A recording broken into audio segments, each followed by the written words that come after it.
Hello, all, and welcome back to a new episode of Movies and Us, a weekly gathering place filled with conversations about movies, stories, and connection. My name is Jennifer Hahn. And I'm Sarah Callan. And today we are going to be reviewing the film Sing Sing. Sarah, kick us off with an IMDb summary for Sing Sing. Divine G, imprisoned at Sing Sing for a crime he didn't commit, finds purpose by acting in a theater group alongside other incarcerated men in the story of resilience, humanity, and the transformative power of art. Why am I already tearing up just listening to you read this one this IMDb summary? It's true. Oh my God. Wow. This is going to be quite a journey through this episode. This is my review of the movie, is that the summary alone is really just getting me in my feels. Ooh, well, okay. And if we need to make this entire episode just like us openly weeping, like that works too. My goodness. This is going to be, I'm so glad we get to talk about this movie. And before we do our one-sentence summaries, I just want to say that this is a movie that for both of us has been on our radar for the longest time. We've been so excited about this film, the buzz about it all throughout the late last year, and I'm so glad we finally get to watch this movie and talk about it. So this has been a long time coming. Oh, me too. And there's been so many friends of the pod who have just had rave reviews of this. So go check out Kenny Sparks on his YouTube page. He did an episode of Sing Sing. Go watch it.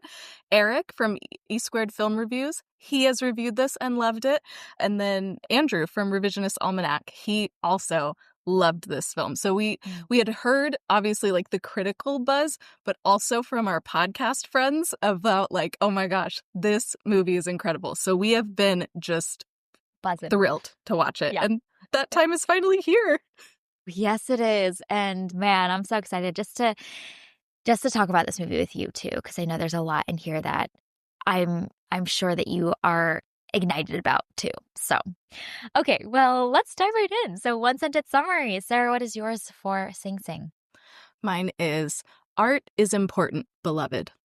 Ah, yes. Oh, man, sucker punched me in the gut. Why don't you? Oh. So sorry. Good. So good. My one sentence summary is, no more beautiful two words in the English language than as himself. Oh, yes. Oh. Okay, well, man, we're going to start with our high-level thoughts about Sing Sing and then give a spoiler and then really dive into this film. So, Sarah, I'm so excited to hear your thoughts about Sing Sing. Yeah, I loved this film. It, as we have said, got me right in the feels. There are certain moments that I was just like, wow, that is just a sucker punch. And it's great on, I think, like a technical and like an acting and like a storytelling perspective. And then also when you think about what this film is depicting and the way that these men are having to reclaim their humanity and what it means to be human, and they're doing that through art, like that is just so powerful. And so this absolutely worked for me. I said on a previous episode that I was already pre-upset that Sing Sing wasn't nominated in more categories at the Oscars, and I am here to say officially I am still upset. It should have been nominated in more categories, but I am happy that it has gotten so much critical acclaim, because this is both an incredible story and like a true story, but it's also a very compelling film, and I'm just glad that so many people are seeing this. Yes. Pre-upset. I love that. I was already upset. 2 was not enough for Sing Sing. I already knew it in my bones. Yeah. I already am anticipating that I'm going to be incredibly insufferable in our Oscar predictions episode, where we react to all of the nominations and also give our predictions, because I'm just going to be like, Best Picture nom. What happened here, everybody? Mm-hmm. Like, just so upset. Yep. Me too. Me too. Yeah.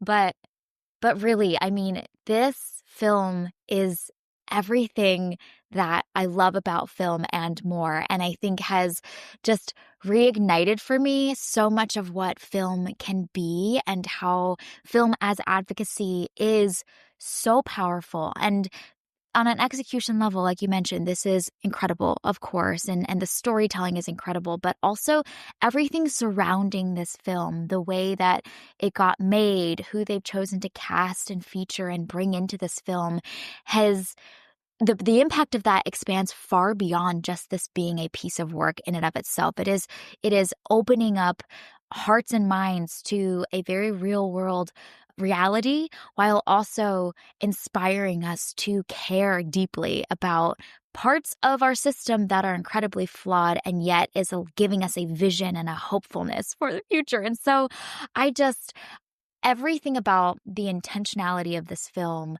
the tonal balance of this film being so deeply human and beautiful and showcasing the best parts of human connection, but also not shying away from those really hard-hitting truths and the emotional breakdowns and the raw realities. The way that it can weave both of those things together to invite the audience engage, I think is genius and so tonally perfect. And then the choices of casting, featuring these men that used to be in the program and giving them even the springboard for their acting careers. Like, what does this film do for their ability to have a future in the creative arts that wouldn't have been available to them without this movie literally getting made? And so there's a vision that and a dream that I've always had around film being able to advocate for these parts of society in a way that is not cheesy and gimmicky, but really like captures the heart.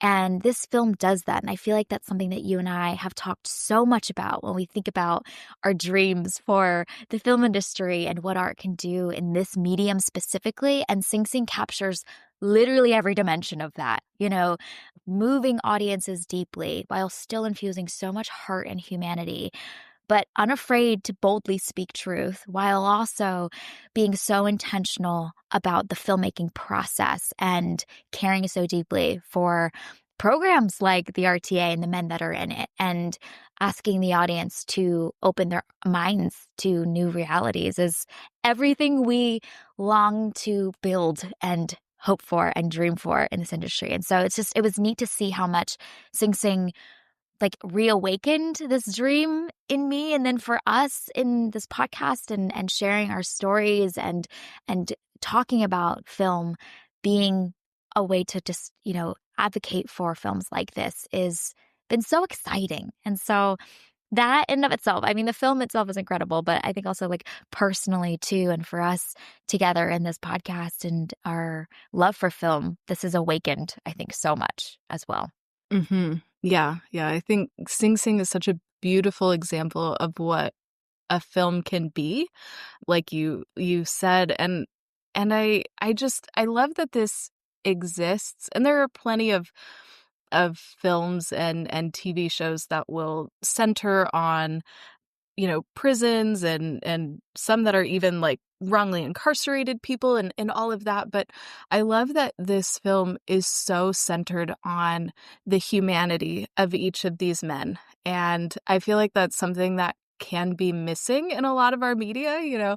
We all love like true crime and police procedurals and all of that, where it's the bad guys get locked away and all of that. But our criminal legal system is it's not perfect, and there's a lot of people who are wrongly incarcerated, and there's a lot of factors that go into people ending up behind bars. And I love that this film showcases the way that these men have their dignity and their humanity stripped from them, and the way that being part of this troupe is a way for them to reclaim that. And it's through the silly little warm-up exercises that they do, and the way that they are able to share with one another and learn how to feel again and have empathy for one another again, instead of having to be so hard all the time.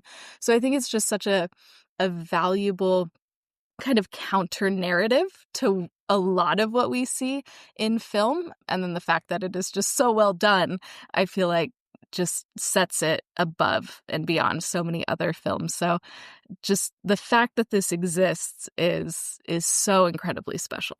Mm-hmm. Mm-hmm. Yeah. And Man, I mean, maybe we just give a spoiler because there's so much to talk about, and we'll just dive right in so we can talk freely. So if you haven't seen Sing Sing yet, we are gushing about it, if you couldn't tell. So we can't recommend this film enough. Please check it out. It is available to rent now on streaming, which is fabulous. So go watch this movie. I mean, we are fully backing this movie, and man, go check it out before listening to the rest of our conversation. Okay. Let's let's dive in fully. Yeah. I think one of the things that I thought was so well done in this film is, like you mentioned, there's so much focus on the moments of connection and community and joy between these men that are building together for the show and creating something together.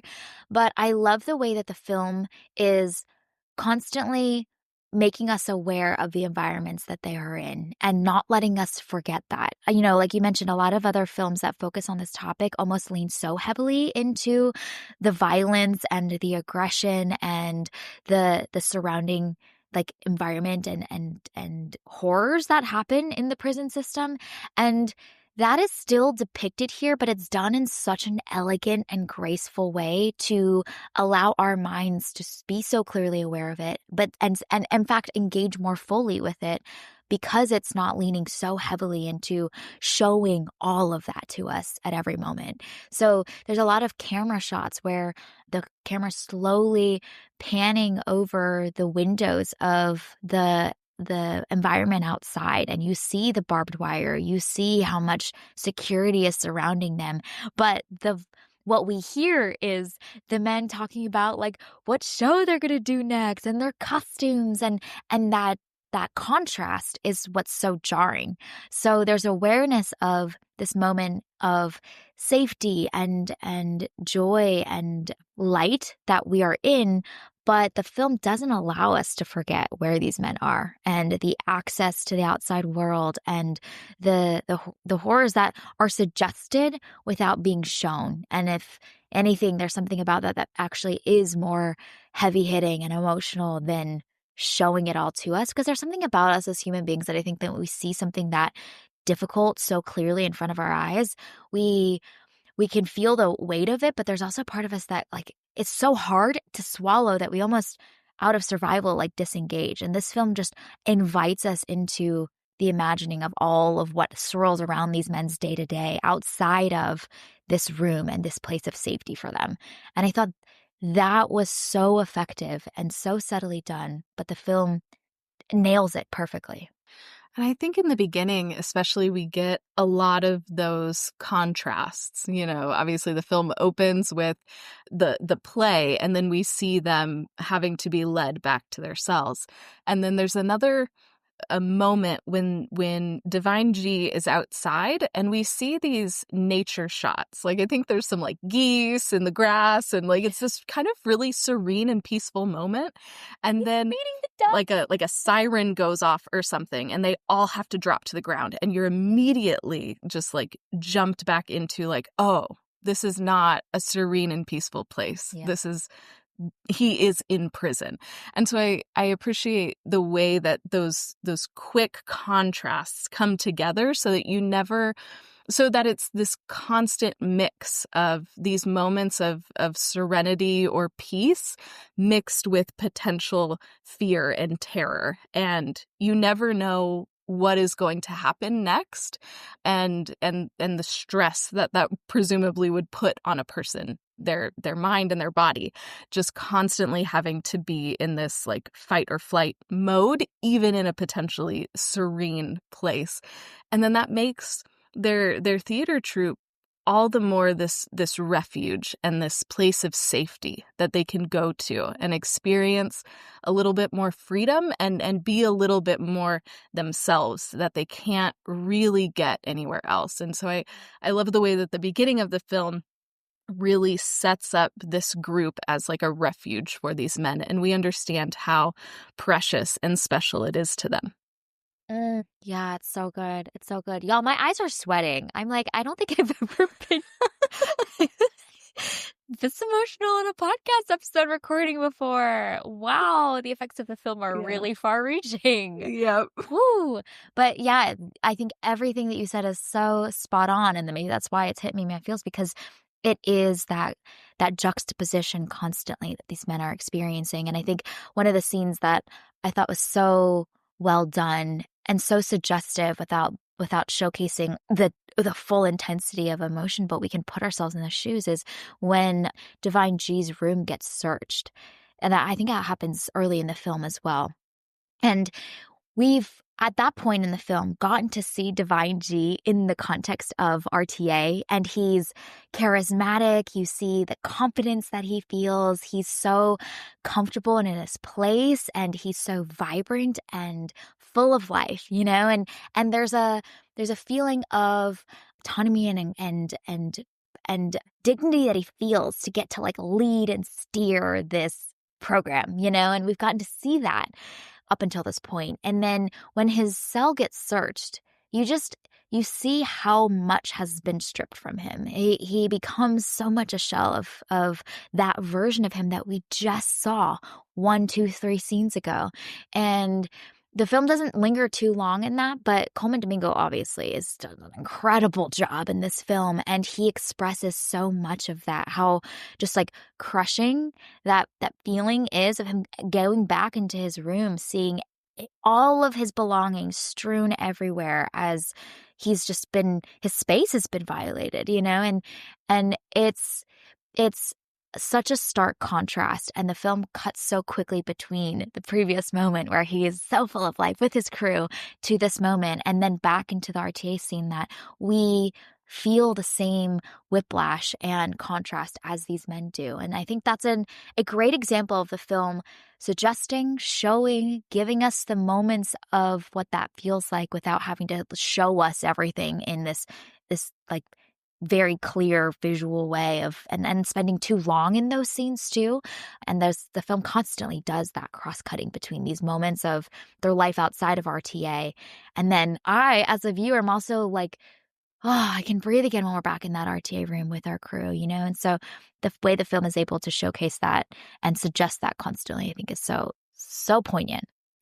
And I think it goes back to something you were saying earlier about just like the honor that went into making this film, because they don't sensationalize anything. Like I feel like a lesser version of this movie would be doing all of the sensationalized things that you would expect in a prison drama.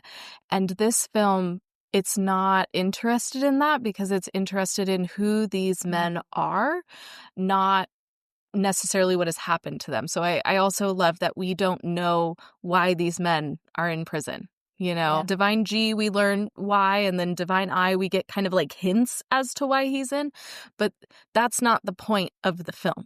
The point of the film is these men and what they are doing through this theater group and how they are coming into themselves when all the forces are stacked against them.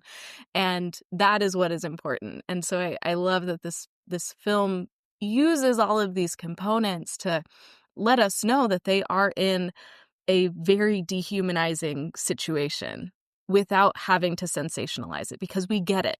And the violence, the fireworks, that's not the point. The point is these men, and this film never deviates from that. That's a fabulous way to say it. I think that word choice is so good around the film choosing so intentionally not to sensationalize so that there's space for these men. One of the things that the film does an incredible job of from a technical perspective to help support that and augment that is just the intimacy of the camera angles. Like there's so many close-up shots of these men's faces as they are speaking to the camera or auditioning in front of the camera. And I think that adds so much to that feeling of connection and that gaze, the way that they really feel like they're looking into our eyes as they're speaking to us so earnestly and sharing their hearts with us, and that feeling of vulnerability of being so close to them from the camera work. And I think that adds so much. One of my favorite sequences in this film is the audition montage sequence. It's so funny, but also so deeply moving as they are sharing and speaking and talking about previous roles that they've played. And I think that the way that the camera is moving in this adds like is doing so much to allow for that feeling of connection we have to this whole group of men. A lot of the men that we spend time with in this film, we actually don't know that much about, and yet that feeling of connection is so prominent and so there that the film has cultivated. Mhm. Yeah, the camera does such good work. Like, you feel like you are there with them, Yeah. and I love how much we're able to learn about who they are just by spending time with them, even some of the other characters that don't get as much screen time, we still get to know about their character and their personality based on how they interact with one another, and when they'll stand up to each other, and when they'll speak up, or how they encourage each other. So I love that not everybody gets this, like, huge backstory, but we get to meet each one of them through the auditions, and then we just get to spend time with them as they're learning, seeing how they're all learning their different parts in the play, seeing how they go about their craft, really, and that is enough. We learn so much about them just by spending time with them, and that's enough. Yeah, absolutely. Absolutely. And I love that we get to see their personalities come out too in the small subtle ways. Like the whole sequence when they're acting out the some of the scenes and they're like playing together, I thought was Mhm. so powerful. Like we don't see grown men do that frequently, in our movies or in reality, even less so in reality. And seeing them just the joy and the imagination that they were all together buying into and cultivating together, the sequence where they're, like, in the ship or they're play fighting together, it was so stunning to see, and I think that that was moving for me beyond just, like, this being in the context of being a prison drama, but just for, like, men and then also therefore adults too, to see pictures of play and creativity and imagination on display like this, and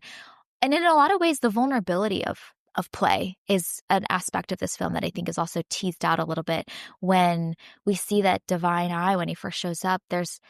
It's kind of uncomfortable for him, and I was like, "I get it." I would probably be the same reaction too. Like, "What do you mean you want me to walk around in a circle looking like I'm walking on hot coals?" There's a leap of faith you take to play and to be vulnerable and to be silly and goofy, and to see these men depict that in the environments that they are as men really is inspiring for any adult watching this movie. It was inspiring for me to figure out, like, what does it look like to cultivate play like that and allow ourselves to take the leap of faith, to be vulnerable in that way and allow our inner child to come out.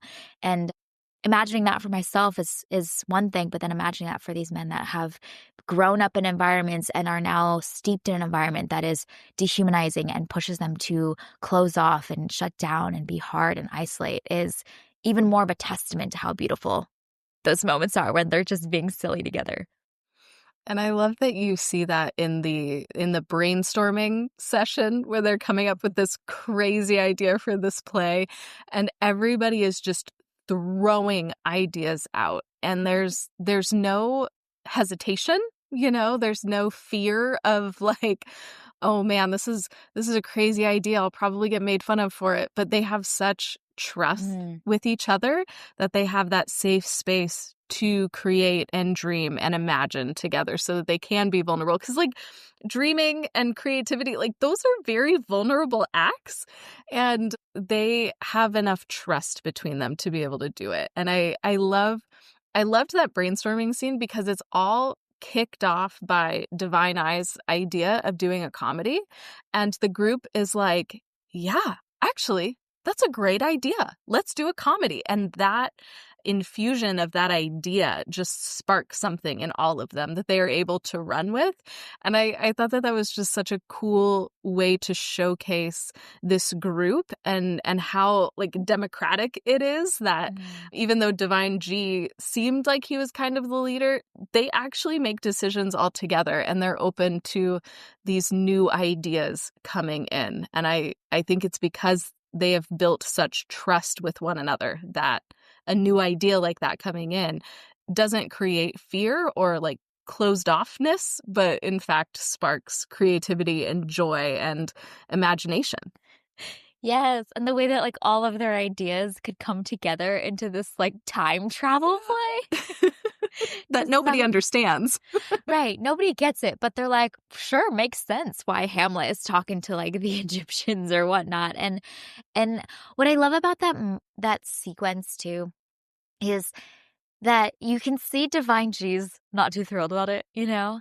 And yet he's willing to yield and submit to the group, even though it's not what he wants to do. Like, he's excited about his play or he's got a different direction, and yet for the group, like, he is willing to go along with it and put them first over his own ego or his own desires. And I love that the film doesn't make him to be this like perfect person. Like, he's not like, "Oh, that's so great. Yeah," immediately jumps on board. Like, no, sometimes it's hard to put the group first, but out of the care and love that you have for them, just the willingness to swallow your own pride and your own ideas for the group is worthy, and it's not always easy. And so I love that the film is so real in that too. Like, it takes some time for him to warm up to that concept, you know, and but he's willing to and he's trying, and that is more than enough. And I appreciated the realism of that, and not making Divine G also just this like saintly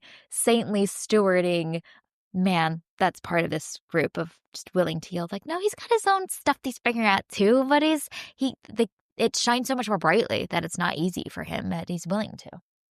And you see that so clearly in the Hamlet casting, you know, and I love how that part goes. You know, he does this audition and Coleman Domingo is just such a fantastic actor that it's just an electric performance, him reading this part of Hamlet. And it's like, oh yeah, he's totally got this in the bag. Like, come on, this is his part. And then he learns that Divine Eye is actually going out for it too. And that moment, and Coleman Domingo does this so well, you see so many different emotions just running across his face in that moment. And he steps out, but is certain that he's going to get it, and he doesn't. And the way that Divine G has to navigate that, I think in some ways that might have been more difficult for him than giving up his idea for the play, was having Divine Eye do Hamlet. And it's so interesting to watch how he then tries to sometimes get Divine Eye to do Hamlet maybe his way, or other times he's like salty at Divine Eye and is like, oh, I don't really want anything to do with you. And so you're seeing Divine G having to really navigate all of these complex emotions in regard to the casting. And then obviously all of these other things happen to him, and he's having a lot to process through. But I loved those subtle moments around that casting choice and all the just incredible work that Coleman Domingo does to bring that complexity to this character. Yeah, that's so good. And it's great because we see that he starts there. And then over the course of the film, we see that he really begins to root for Divine Eye and wants to help him. So we see those moments where he's helping him figure out how to memorize his lines and sharing his tips and tricks around highlighting and underlining action words. But it then leads to this other beautiful moment in this film where I think they're doing like the stage blocking rehearsal, and the Paul Racy's character, the kind of teacher, is trying to guide him to say, like, how do you walk onto the stage? Like, you are Hamlet, you are royal.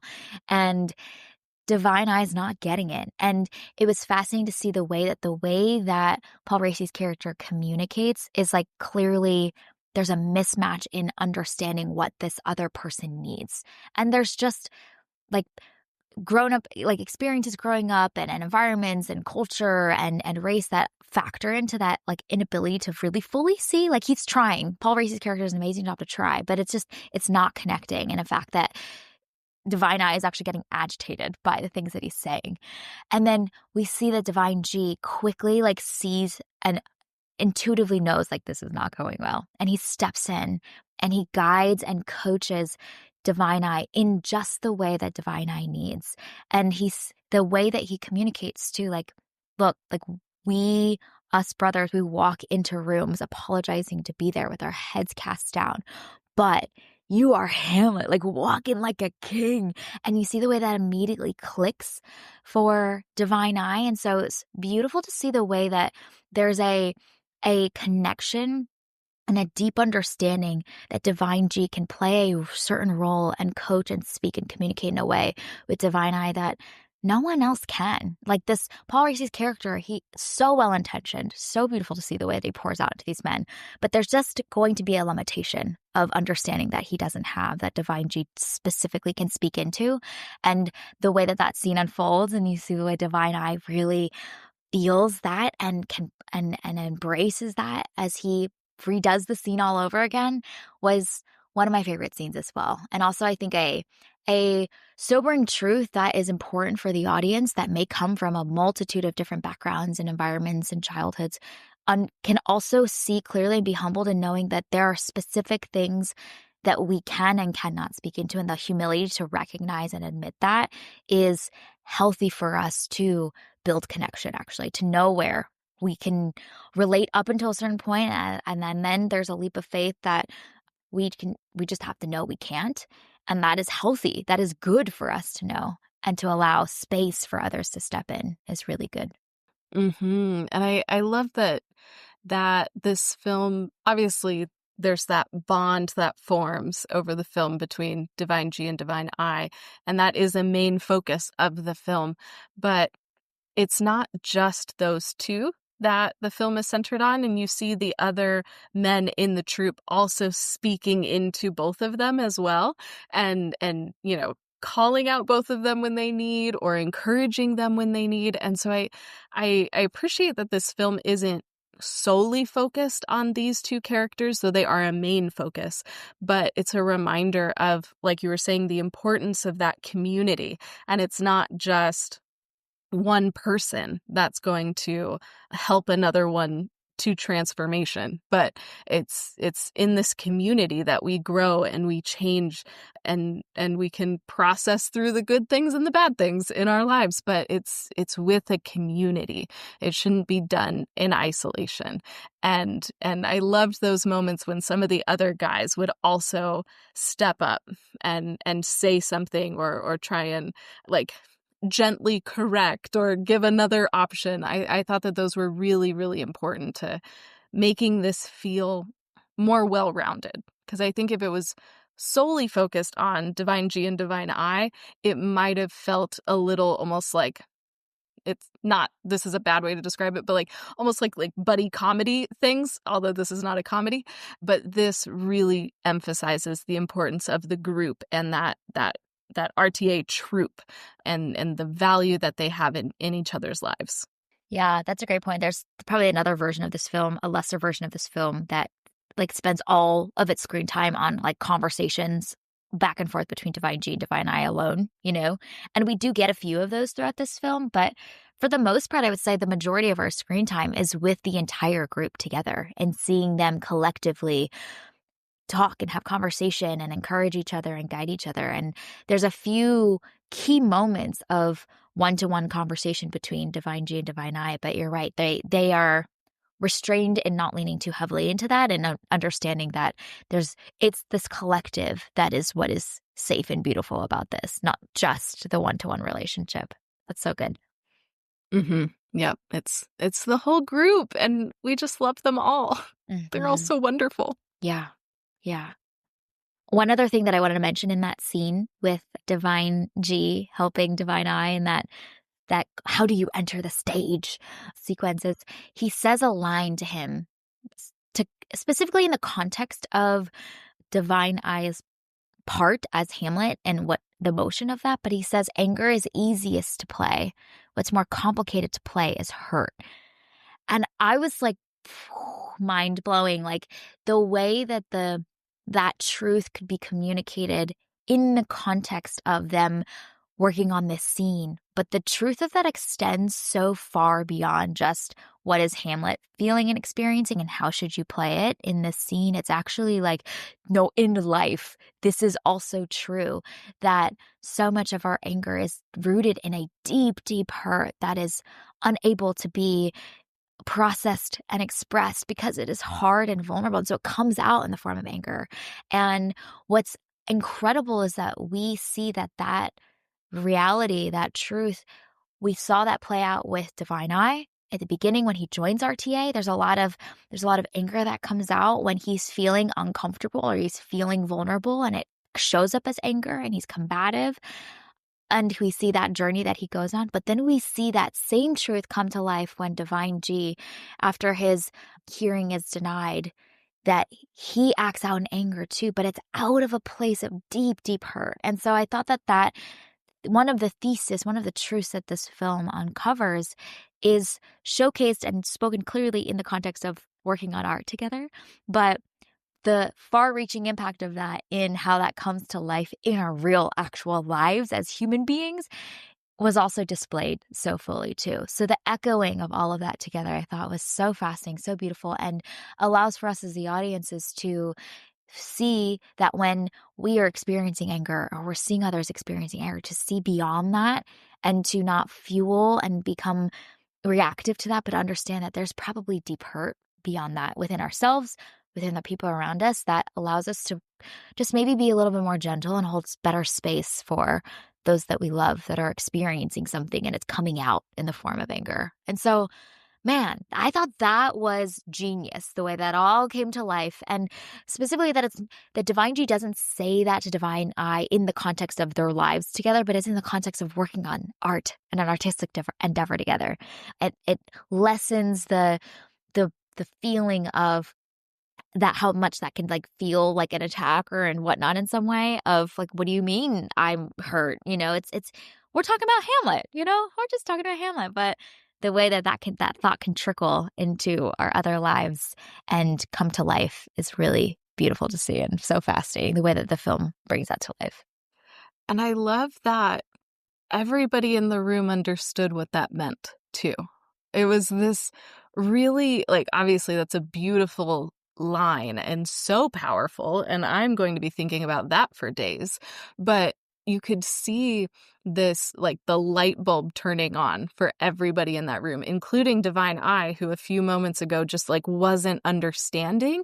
And that line seemed to like unlock it for him. And he was like, oh, yeah, I got this. And then is able to go in and do that performance. But I think I agree that that's such a good example of how well written this film is. And another one of my favorite moments like that, it's so little, but Divine G is talking to Divine I about the parole hearing. And if you get a thick envelope, an envelope thick as a brick, you're staying here. And if you get a thin envelope, you're free. And after Divine G's clemency hearing, he's obviously like defeated. It did not go the way that he wants to. And then you see he gets this thick envelope and it's delivered with such a thud. Like, I loved the thud of that envelope because it really drives home like, oh no, this thing is thick as a brick, as he was saying. And then just a couple minutes later, I think it might be the next scene, you see Divine Eye with his tiny, thin envelope, and you know immediately what has happened. And so I loved those little details throughout the film of, okay, we're going to set up this idea, and then in a few scenes later, we're going to see that play out, but then all of the components come together so that you really feel the weight of whichever envelope is delivered. So I thought that was just absolutely brilliant. Yeah, it's so good. And like we've talked about a ton on the pod, the film knows that we're paying attention, that we caught that detail, and the film doesn't need for them to have a whole conversation about what happens because we know what has happened because of that detail. And that is thrilling for us as audiences to know that the film trusts us. And even later on in the film, at the very end, scenes later, the film knows that we remember it because there's a shot of Divine G sitting in his cell at the very, very end. Everything is cleaned up in his room. So he's like packed up and ready to go. And he's just holding this thin envelope in his hands. And we know, oh my gosh, his moment has come. Like he's getting out of here. And the camera angle is really great too, because there's this beautiful like lit background from the sun streaming in the window, and you just see the thinness of that envelope in his hand from the way that the camera is angled, that we feel the lightness of that, of like, oh my gosh, this moment that we've been waiting for has finally arrived. Oh, yes. And it's such a feeling of catharsis too, because man, we're rooting for him. And like the way that he has like poured into these other men, the way that he's helped them with their parole hearings and things, the way that he has worked so tirelessly for years on his own release, and then he finally gets the thin envelope. Yeah. Oh, it's just this moment of relief that we feel that, wow, he is finally going to be free. Yeah. Yeah. Oh, the tears are sweating. This is This movie will quite do that to something. you. This movie just oh, it's so good. I think what's really like overwhelming about that ending scene when he's walking out of the gates too is that we feel so much bittersweetness because we feel that catharsis, like you were saying, but also the filmmakers have Coleman Domingo's hair graying. And so the feeling of how much time has passed while he's been in there that has been unjust is also just as much like mixed into all of the emotion, you know? And so there's a feeling of victory, but there's also a feeling of like, but there's so much mourning for how much of his life has been spent here. And it's all mixed together all at once. And so I think that was such a moving scene, and the camera's so focused on his face. I love that the camera doesn't cut away. We just see the camera moving backwards as Coleman Domingo is walking towards it, and that fixation on all of the emotions that he's experiencing as well is so beautiful. Coleman Domingo does an incredible job. And then I just love that the film obviously knows that it's already sucker punched us in that moment. And so when he meets up with and is reunited with Divine Eye and they hug, and it's this really long, beautiful, warm hug. And the film knows that like it has sucker punched us. So it allows us to have levity in that moment as well. So they start just like shooting the shit and joking around as the new car and all the things they're going to do next. And it does something that we've talked about that the bear does quite well.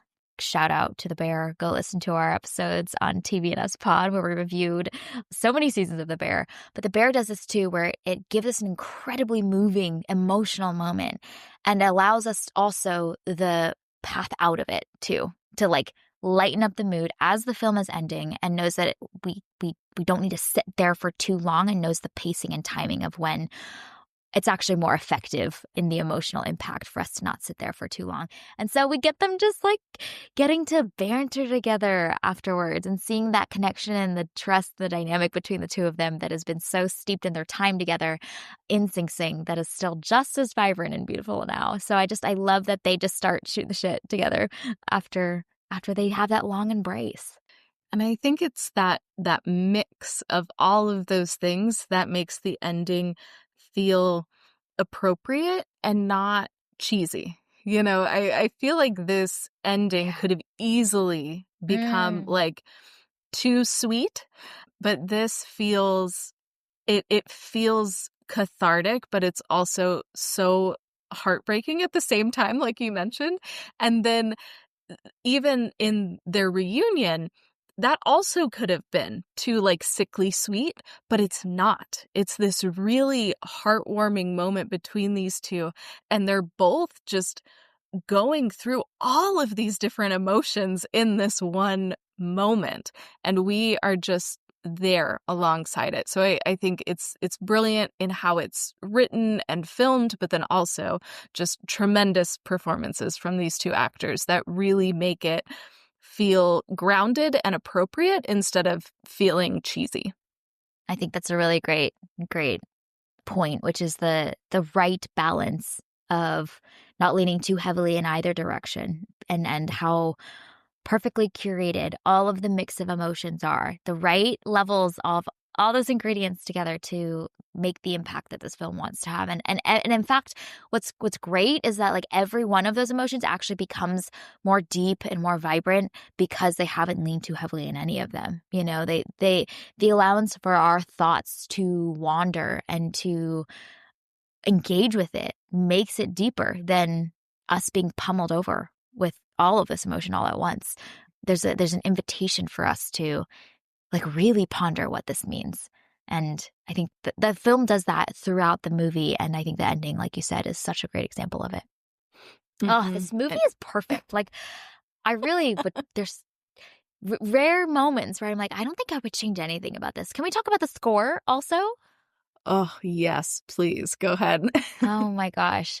The score is perfect, but also the timing of when the score comes in and when there is no score is also perfect. I think that too much of the score would have been, like you mentioned again, too sentimental, too sweet, and too melancholic all the time. And the score comes often in, I noticed often when there are sequences of like almost montage like camera work cutting together of like many moments with these men, but the score cuts out when two men are having a conversation or when this group is discussing something and the dialogue is really like what is to shine.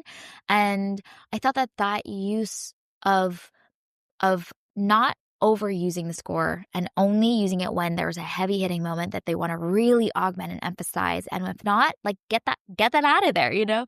I thought that was so smartly done and showed a lot of restraint, which could have also been a aspect of this movie that would have been maybe too much of like, okay, like we know our heartstrings are getting pulled constantly. It's like, no, the film is sucker punching us with the score very few times, and each time carries a lot of impact and weight.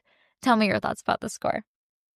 No, I totally agree. I think there are sometimes, so I think the Wild Robot is a great example of this, where Mm, while watching, I was not feeling what the movie wanted me to feel, but I could tell that the score was trying to get me there. And I was like, man, there's so much emotion in this score that's trying to get me to feel something about these characters, and I'm just not there. But I see you, score. I see what you're doing. And like, score can be used so effectively to create that emotion, and sometimes for me it doesn't match with all of the other aspects of the film to get me to that emotion.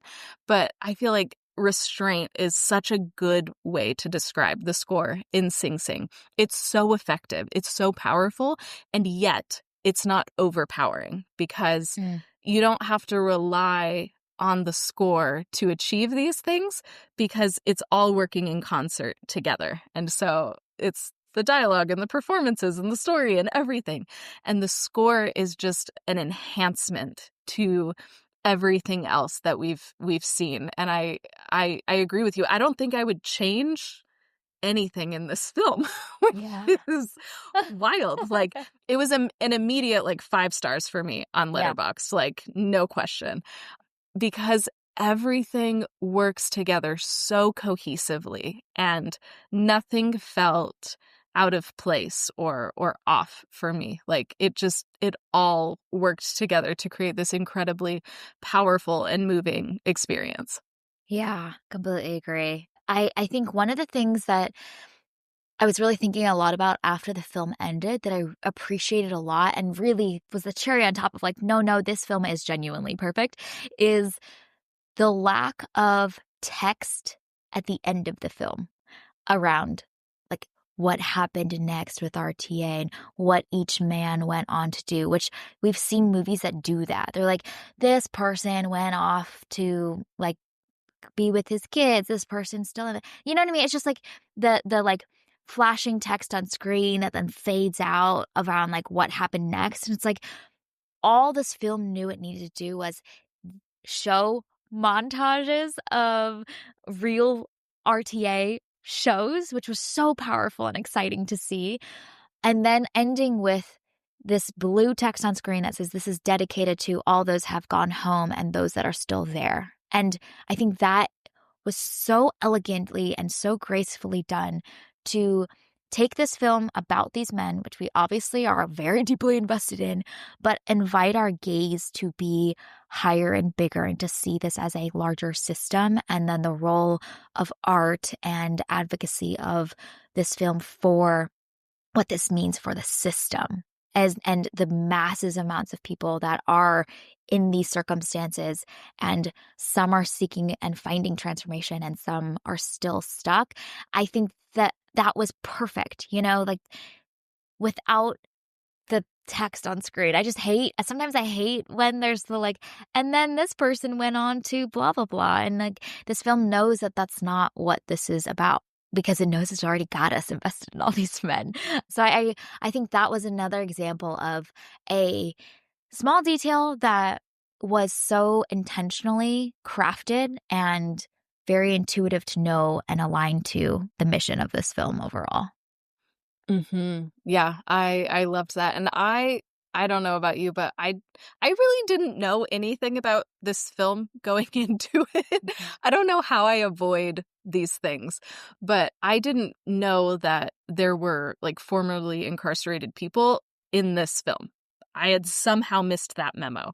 So then by the time that I'm seeing that real life footage and then the credits are rolling and you see as himself over and over and over again, I was just blown away. And it was just a whole nother wave of emotion that hit me in that moment.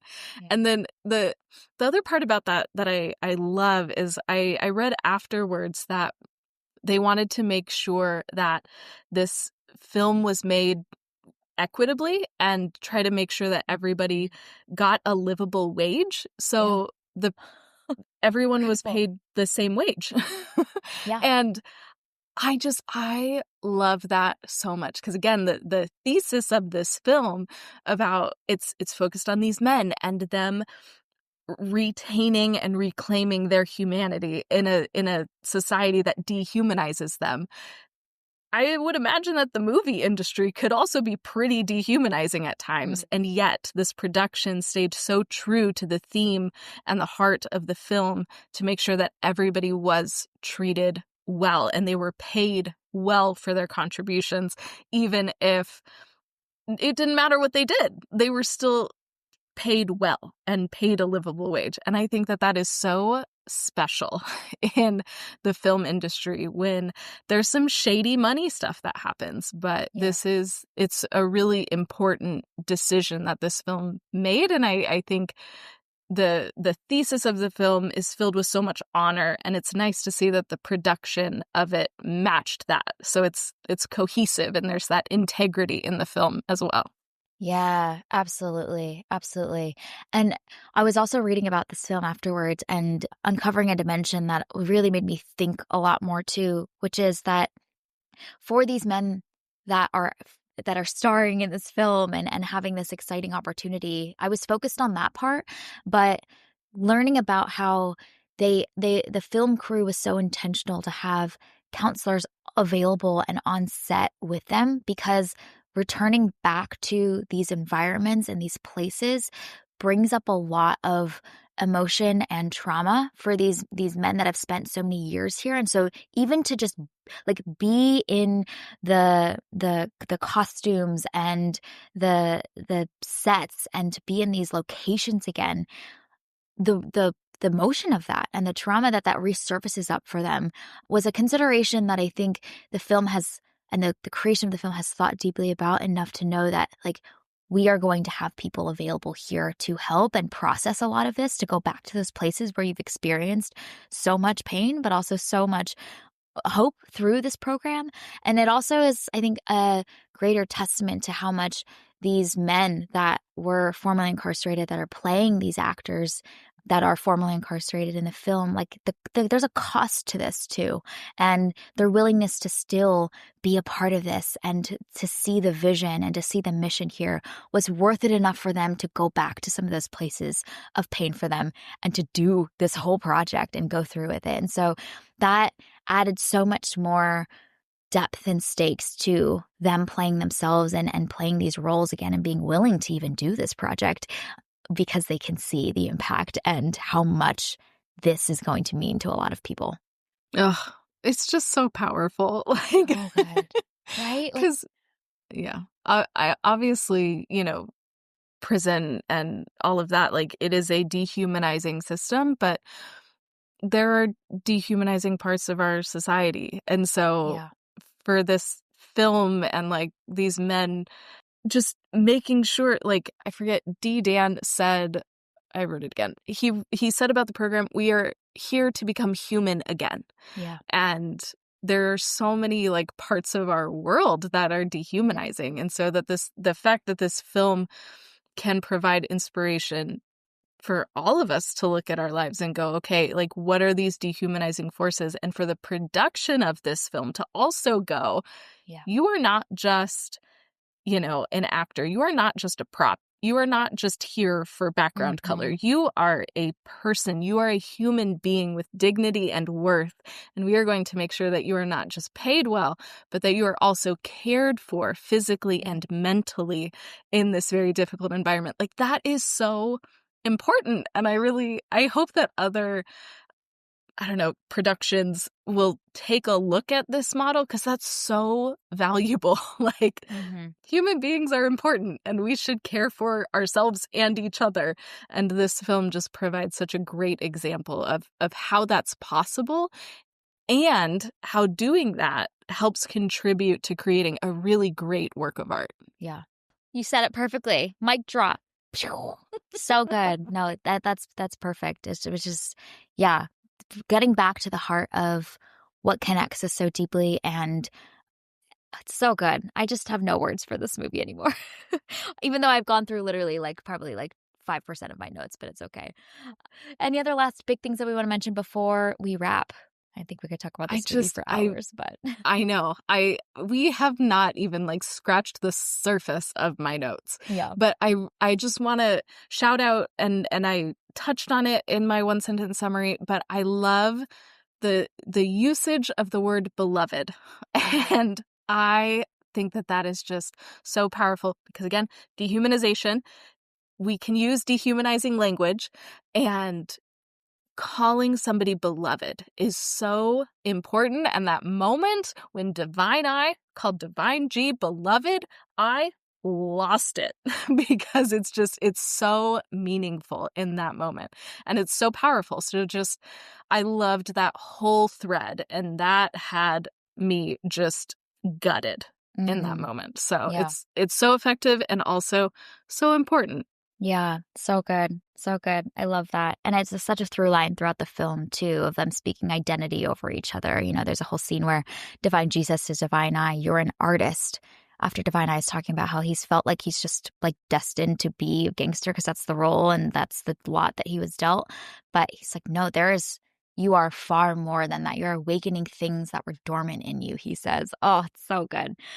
One last big thing that I wanted to mention is just I'm so fascinated to see what Coleman Domingo is going to do next, because he was such a pivotal part of bringing this film to life, helping produce this, but also he said in interviews that he specifically invested in and chosen to make films like The Color Purple and Rustin so that he can make a film like this. And so just thinking about the like commerce aspect behind this and the funding and resources, but the way that he's being so strategic in choosing to make those films that are commercially successful and still incredible films that are advocating for the communities that he cares about, but then seeing that those resources can be channeled into projects that may not have the same flashy commerce ROI that he would need is going to be so fun to see how he chooses to continue to make choices, both in the films that he stars in and also the films that he chooses to produce. So he's making some very smart, pointed choices, and I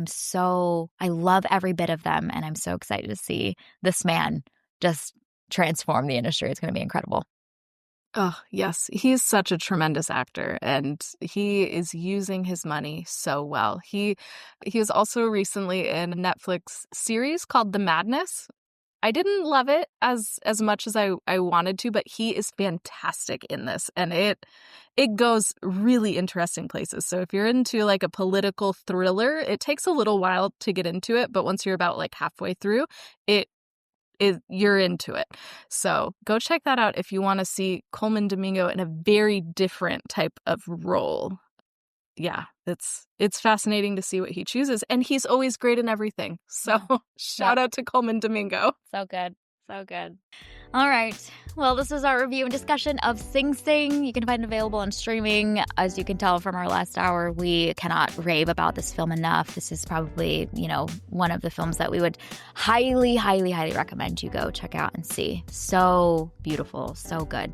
Thank you for listening to this week's episode of Movies and Us. Our name sums it up. We're all about movies and the powerful ways we can connect with each other and the world around us. This podcast is about all of us and our shared stories. So everyone is welcome here, and we're so glad you spent time with us today. You can subscribe to this podcast on Spotify, Apple Podcasts, or wherever you tune to your favorite shows. Drop us a rating and review, letting us know your thoughts about Sing Sing. You can connect with us on Instagram, Threads, and Blue Sky at @MoviesAndUsPod, or email us at moviesanduspod@gmail.com.